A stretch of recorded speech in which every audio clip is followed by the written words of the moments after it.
ನಾವು ಪರ್ಮನೆಂಟ್ ಆಗಿರಕ್ ಆಗಲ್ಲ.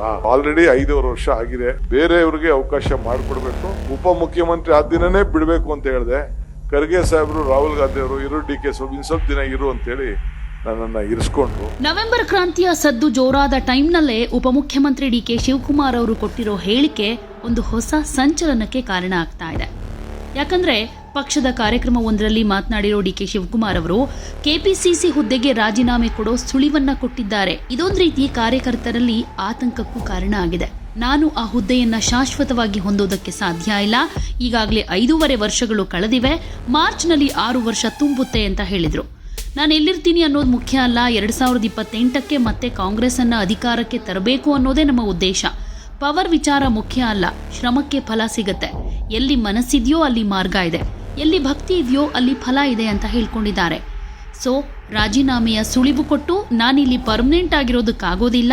ಕೆಪಿಸಿಸಿ ಅಧ್ಯಕ್ಷನಾಗಿ 5.5 ವರ್ಷ ಆಯಿತು.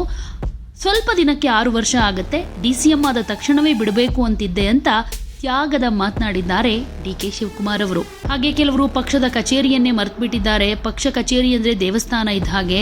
ಯಾರು 100 ಕೆಪಿಸಿಸಿ ಕಟ್ಟಡ ಕಟ್ಟೋದಕ್ಕೆ ಆಸಕ್ತಿ ವಹಿಸಲ್ಲ ಅಂಥವರ ಪಟ್ಟಿಯನ್ನು ನಾನು ಹೈಕಮಾಂಡ್ಗೆ ಕೊಡ್ತೀನಿ. ಅವರಿಗೆಲ್ಲ ನಾನು ಉತ್ತರ ಕೊಡೋದಕ್ಕೆ ಹೋಗೋದಿಲ್ಲ. ಎಲ್ಲದಕ್ಕೂ ದೆಹಲಿಯವರೇ ಉತ್ತರ ಕೊಡ್ತಾರೆ. ಯಾರು ಪಕ್ಷದ ಕೆಲಸಕ್ಕೆ ಆಸಕ್ತಿ ವಹಿಸೋದಿಲ್ಲ ಅವರಿಗೆ ದೆಹಲಿ ನಾಯಕರು ಒಳ್ಳೆ ಟೈಮ್ನಲ್ಲಿ ಉತ್ತರ ಕೊಡ್ತಾರೆ ಅಂತ ವಾರ್ನಿಂಗ್ ಕೂಡ ಕೊಟ್ಟಿದ್ದಾರೆ. ನಾನಿರ್ತೀನೋ ಇಲ್ಲೋ ಅದು ಬೇರೆ ವಿಚಾರ. ಬಟ್ 100 ಕಚೇರಿ ಯಾರು ನನ್ನ ಕಾಲದಲ್ಲಿ ಮಾಡಿ ಹೋಗ್ಬೇಕು ಅನ್ನೋ ದೃಷ್ಟಿಯಿಂದ ಎಲ್ಲ ಪರ್ಮನೆಂಟ್ ಆಗಿ ಒಂದ್ ನಿಮಿಷ, ನಾವು ಪರ್ಮನೆಂಟ್ ಆಗಿರಕ್ ಆಗಲ್ಲ. I am telling you, already 5.5 ವರ್ಷ ಆಗಿದೆ. ಇನ್ನು ಮಾರ್ಚ್ ಬಂತು ಅಂದ್ರೆ 6 ವರ್ಷ ಆಗ್ತದೆ. ಬೇರೆಯವ್ರಿಗೆ ಅವಕಾಶ ಮಾಡಿಕೊಡ್ಬೇಕು. ಬಟ್ ನಾನು ಲೀಡರ್ಶಿಪ್ ಅಲ್ಲಿ ಇರ್ತೀನಿ, ತಲೆ ಕೆಡ್ಸ್ಕೊಳಕ್ ಹೋಗ್ಬೇಡಿ. Be there in the front line.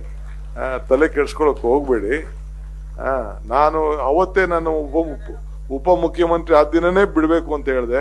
Kharge ಸಾಹೇಬರು, ರಾಹುಲ್ ಗಾಂಧಿ ಅವರು ಇರು, DK ಸ್ವಲ್ಪ ದಿನ ಇರು ಅಂತೇಳಿ ನನ್ನನ್ನ ಇರಿಸ್ಕೊಂಡ್ರು.